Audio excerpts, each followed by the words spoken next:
So I was invited here today to just share some information about the Biorepository and Specimen Resource Center, or BSRC. Like was mentioned, I'm Natalie Polinske, and I'm the manager of the BSRC. I've been with Aurora, my 15-year is coming up in June, and I've been in various roles, including working for the Wisconsin Tissue Bank, ACL Laboratories, and then with the BSRC at, since 2008.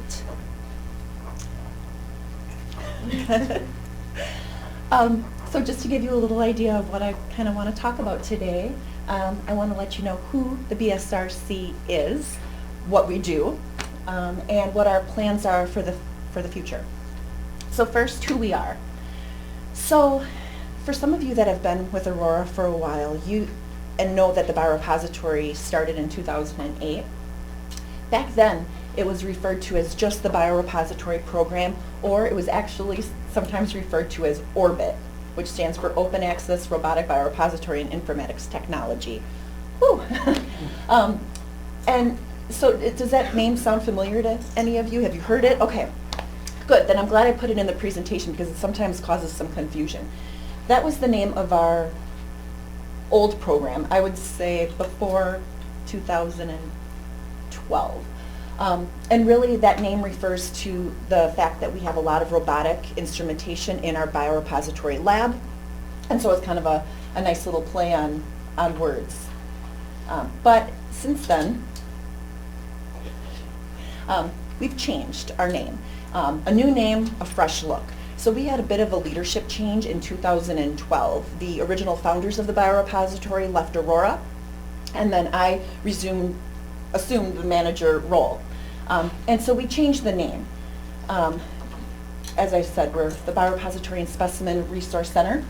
We wanted to keep the word biorepository in there because we still are a place where specimens can be stored and people can come to and access those stored specimens.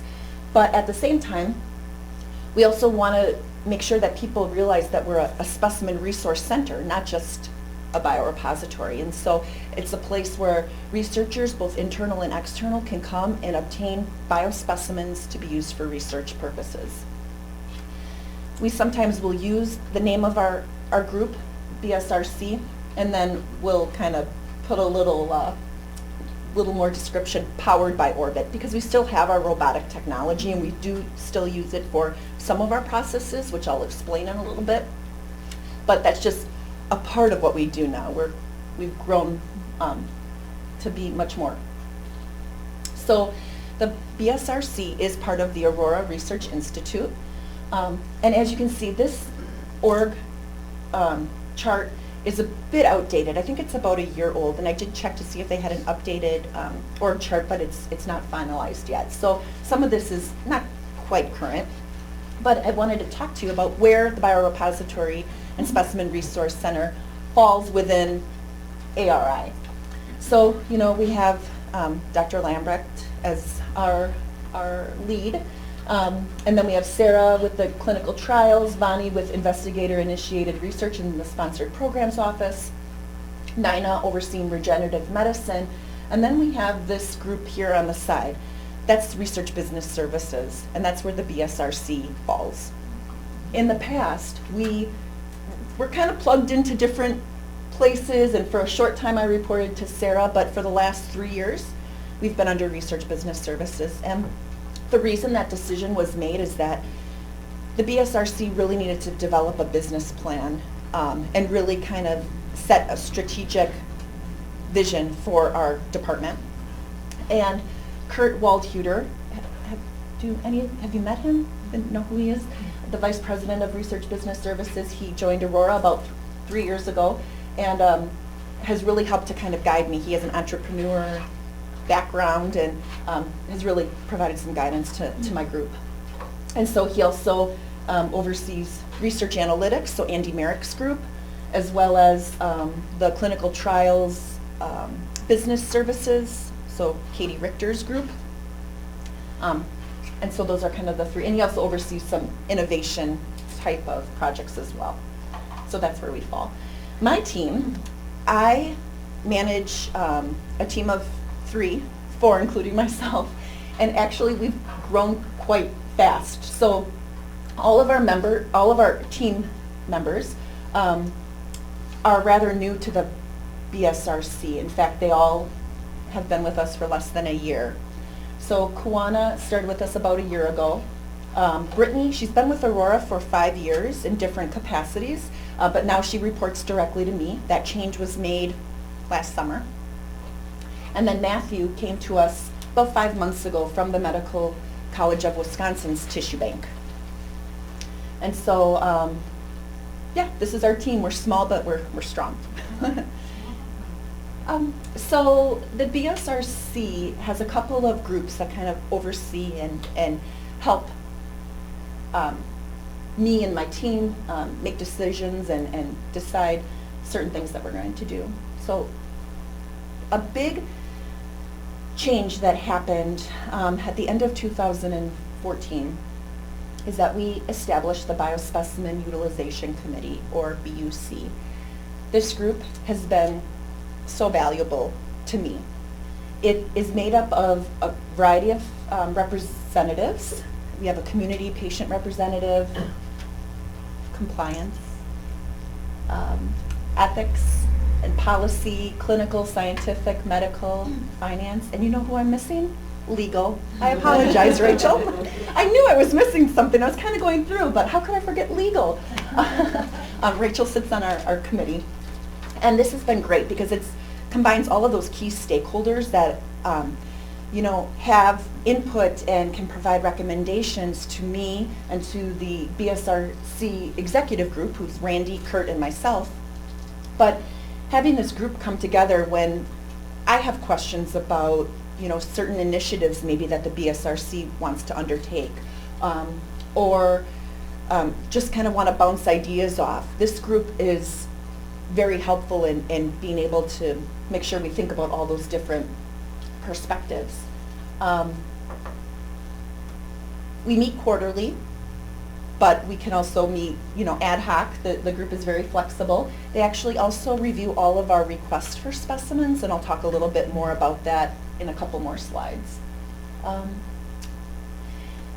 Part of what the BUC does too is they provide advice and suggestions to the executive group, because so that we're not just, and this is how it was in the past, we were just kind of a group sort of making decisions, big decisions all on our own, but this way we get a little bit more input into that. And please feel free to interrupt me at any time if you have any questions. Okay, next. Okay, so now you know a little bit about our group, about our team. Now, what do we do every day?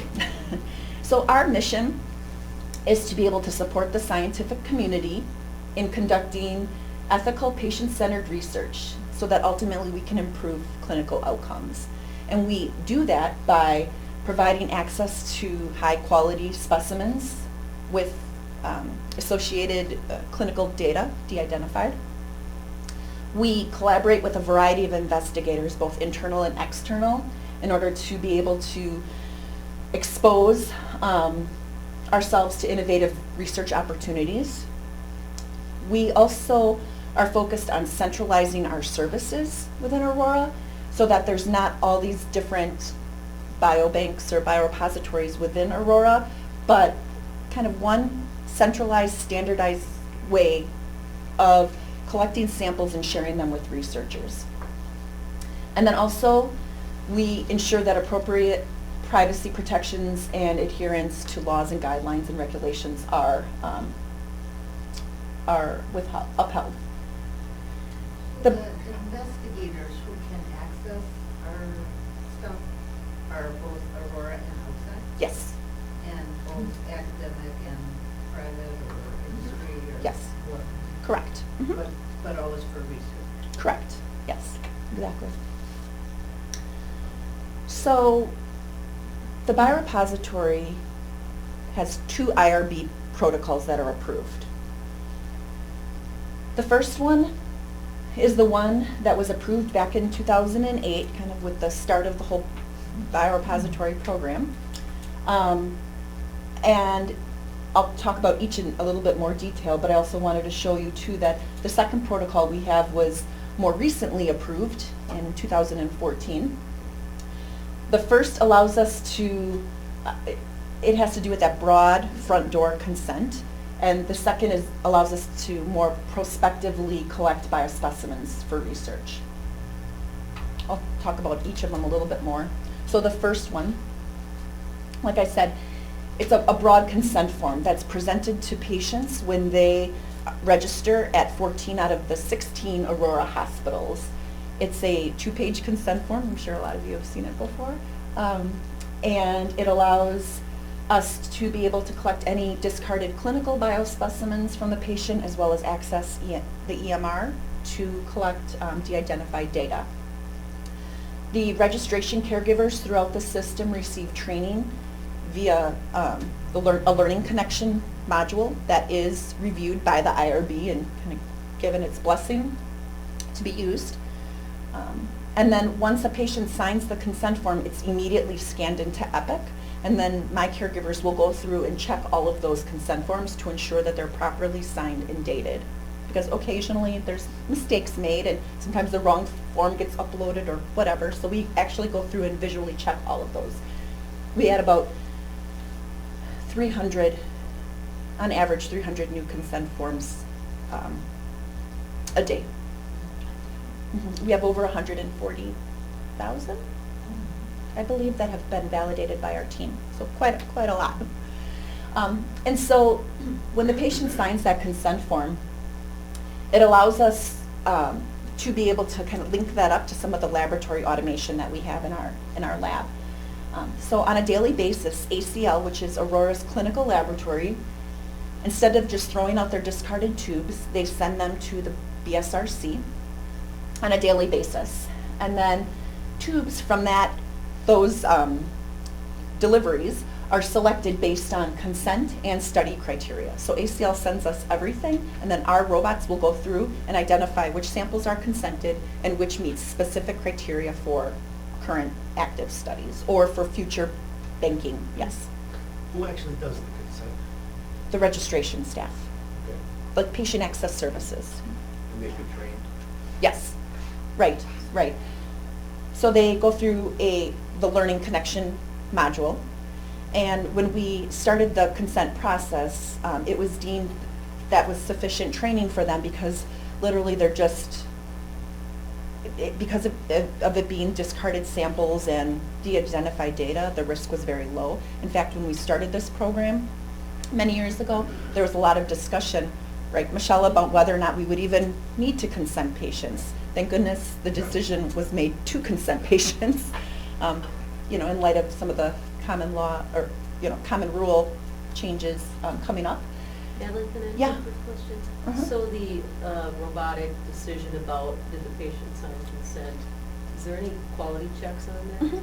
All of that work is done by our research analytics team. So they do all of the programming and, audit trails and quality checks Okay. on their end. Okay. What's the consent rate?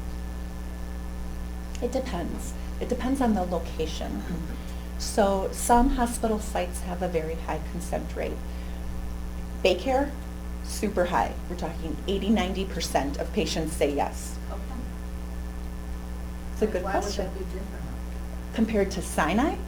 our consent rate at Sinai is less than 20%. Oh. So last summer, we had an intern, yay, that came and did a lot of work for us. And she dug into some of those questions, like why is one site doing better than the other? And she actually observed some of the departments here at Sinai, St. Luke's, and West Dallas, and realized it's not necessarily that patients are saying no, it's that they're not always given the opportunity to say yes. So maybe registration caregivers don't always ask, or some of that fault, I guess, or decline happens more on the caregiver end than on the patient end.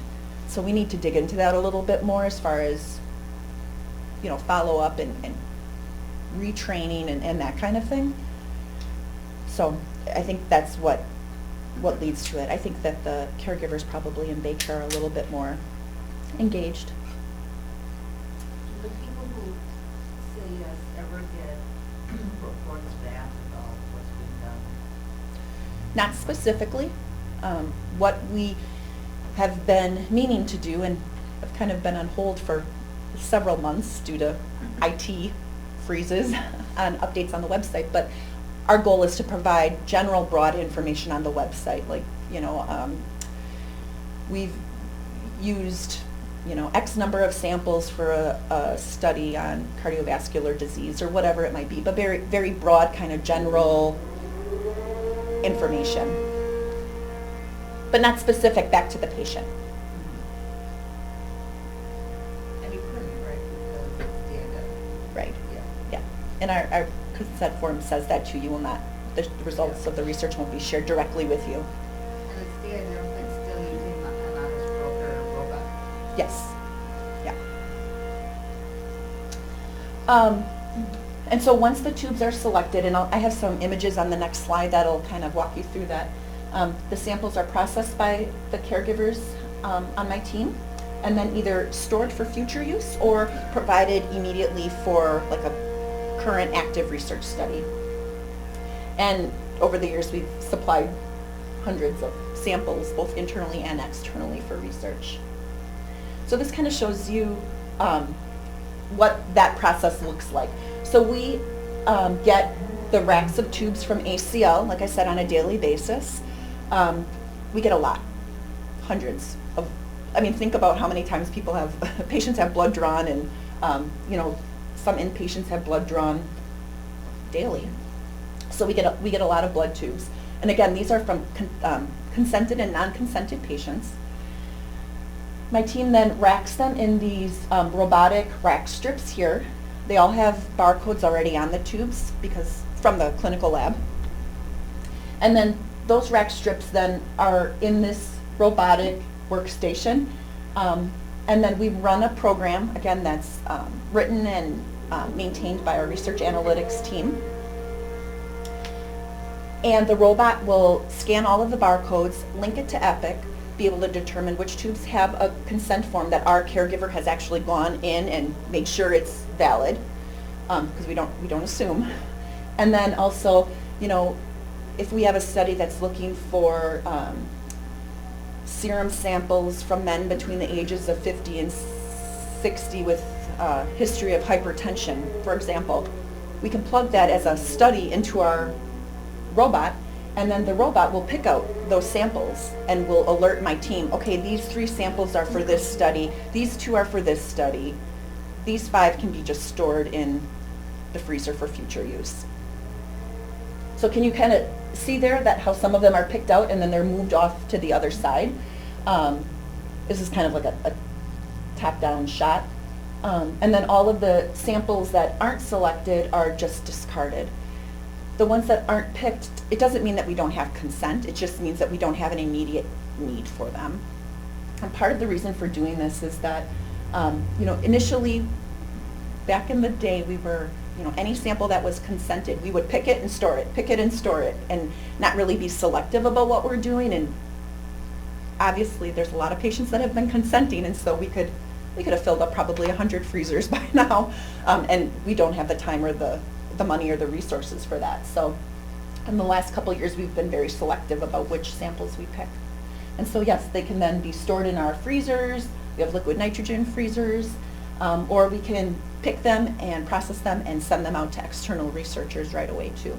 This picture, oh, go ahead. I'm sorry, so just the selection, so I'm just curious. Yeah. So even though someone consents to have their samples included, it may not be included based on whatever selection criteria you have. Right, yeah. So are they told that in the form? So we consent patients regardless if they're even scheduled to have blood drawn. A patient that's coming in for a mammogram is consented. And so what they're told is, if you have biospecimens collected, if you have blood drawn or tissue collected from surgery, it may be used, it may be collected and used for research. Yeah. Does that answer? No. Oh. Sorry. For those, they're gonna know they have Mhm. biospecimens collected. So if I said yes, because if I was scheduled to, I Yeah. had a procedure lately, I saw the form and all that. So if I had signed yes, I would assume that then it would be stored. Okay. And used.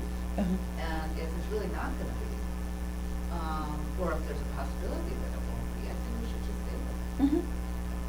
Sure, and even if it's not stored that time, if you sign a form and then you come in 5 months from now or a year from now, it could be used. You know, your same blood sample could come through, or if it's needed. Well, not the same one, because I'll have another, we'll have thrown that one out. Right, right. So it's a new one. Yeah, true, yes. And I may not say yes to that. Once you say yes, you're in the program unless you choose to withdraw. So you're not consented Oh. every time you come in. Oh, okay, that helps. I mean, in terms of my health. Okay, So I see what you're saying. Yeah. I don't know what I understand, but I see what you're saying. okay. So Natalie, I just want to clarify one thing. Yeah. Because Robin asked if Mhm. these are always used for research. Mhm. They're used for, I think what we would typically consider research as an IRB, but for things like pharmaceutical companies developing tests that Mhm. can be used in medicine. So if you're thinking, research, pure Uh-huh. type of things we see, it's not always that. Could be research and development or, Right. right, diagnostic test validation. things But like again, the consent is clear on that I one? don't know about that. It should. Okay, yeah. I'd have to look it up. I can't remember exactly what the language is in the consent, but we can certainly pull it up. Yeah, I don't- I'd agree, if it's not, we should clarify that, because Sure. that might change some people's It will, minds yeah. about what, if they want to contribute. Sure, sure, of course. Okay, next.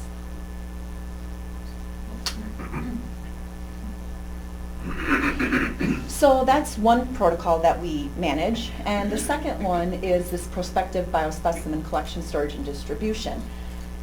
This is a little different in that patients are screened and kind of targeted, I guess, for inclusion in a specific research study or a specific project that requires tissue collection. And so all patients then receive the same kind of main consent form, and then depending on the study or project that they're selected to be a participant in, they receive supplemental information specific to that project. Some of you might be familiar with that, with this protocol a little bit more, because we recently had a modification that was approved that allows us to collect discarded clinical samples or research use only samples upon approval by the IRB, and for very minimal risk type of procedures, and still de-identified information. Right now, the majority of our current collections are fresh tissue, and so we will go to the operating room and we'll work with the operating room staff and pathology to, if available, collect a piece of tissue for research. Right now, all of our collections are just tissue that's going to be removed anyway for clinical purposes, and then a piece is given to research. And if at any time there's ever not any available for research, we're very clear that clinical comes first, obviously, and that we just would pass then on a research sample. Some specimens are stored and others, again, are immediately used for research. And right now, the collections that we have going are for neuro and for a couple of breast studies. And so, I mentioned before that the BUC is responsible for reviewing and approving all specimen requests. So they're reviewed a lot of times just by email, depending on the complexity of the request. I'll sometimes wait and bring it in person, but for the most part, they're reviewed via email, and questions are asked and clarification such is received. But the BUC really tries to make sure that all of the requests adhere to the following criteria. They make sure that it aligns with organizational goals, vision, values, and mission, so not even just Aurora Healthcare as a whole, but Aurora Research Institute. They make sure that there's merit, clinical importance, scientific excellence, the potential to improve patient care. They make sure that legal and ethical research objectives are met, that there's a benefit or return on investment to Aurora. You know, they consider the degree of collaboration with Aurora, so those requests that offer a little bit more of a collaborative effort with either Aurora researchers or what have you, are given a higher priority. And then, you know, we make sure that it's operationally feasible and that we have resources available to fulfill the request, and then also consideration of the source of funding. How does that last criterion play? The source of funding? Sure, do you want to go back? So if somebody submits a request and it's going to cause extensive caregiver time and they don't have anything to help, they're not offering any reimbursement to help offset some of that expense, we may have to pass. Or if they don't even have, you know, reimbursements for some of the supplies that are needed and that sort of thing. Okay. We, So it's not like it's coming, the source, like it's coming from industry versus the government versus the. Right. Okay. right.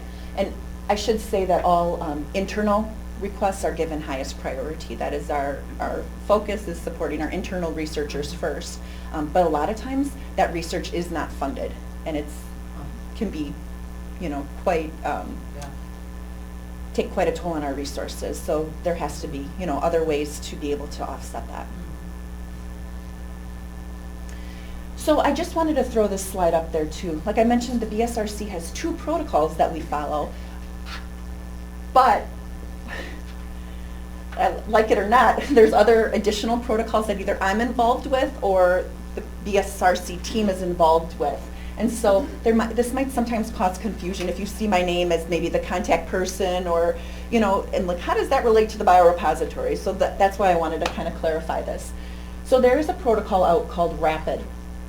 And this is from, obviously, 2010, so when the previous BSRC leadership was in place. It was a project that they had started up. And I helped to do the regulatory work as well as some other things with that project. And once they left in 2012, this protocol just kind of, it's still being worked on.